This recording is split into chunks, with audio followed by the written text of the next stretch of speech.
Good morning, good afternoon, and good evening to everyone who's listening and watching. I would like to thank the World Health Organization and the United Nations, as well as Global Citizen. Thank you very much, Dr. Tedros and Hugh Evans, for all of your leadership in this fight against COVID-19. And thank you very much to the World Health Organization for asking me to collaborate with you on this special. We are also very grateful to all of the healthcare professionals across the country and around the world who are on the front lines during COVID-19. This global pandemic is a catastrophe. I'm so thankful to them, and I'm also praying for those who are sick. It's been a pleasure to partner with Global Citizen, and we have been working all together behind the scenes to raise money for the World Health Organization. I would also like to send my prayers as well to people that are losing their jobs and are having a hard time feeding themselves and their children. We are raising money for the World Health Organization's COVID-19 Solidarity Response Fund.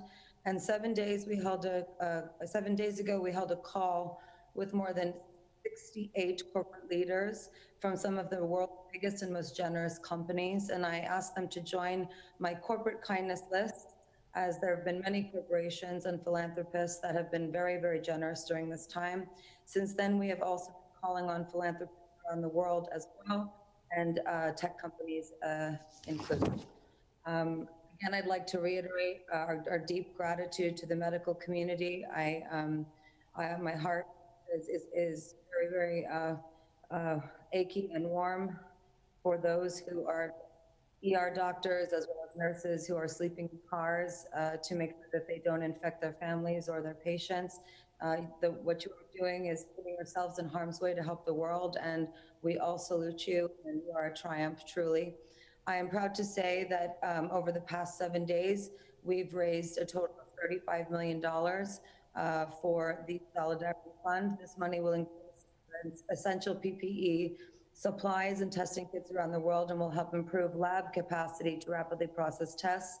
It will also coordinate research development.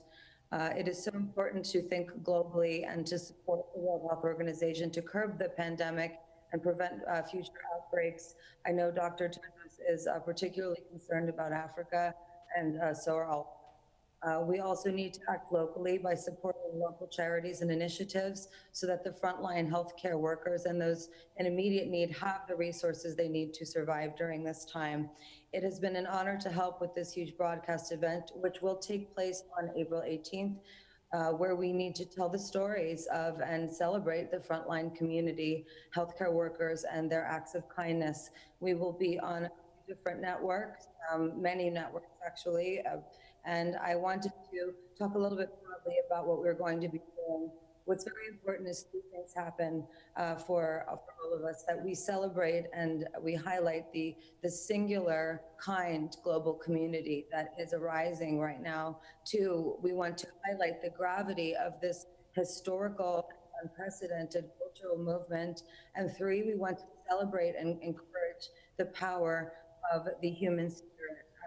I would like to, on behalf of the World Health Organization and Global Citizen, thank Dr. Tedros, as well as everyone that has donated so far. We are going to continue fundraising, but I would like to also let you know that this broadcast special is not actually a fundraiser. We all wanted to raise the money before we went on air. So when we do air live on April 18th, put your wallets away, put your credit cards away, anything away that you need to, and sit back and enjoy the show that you all very much deserve.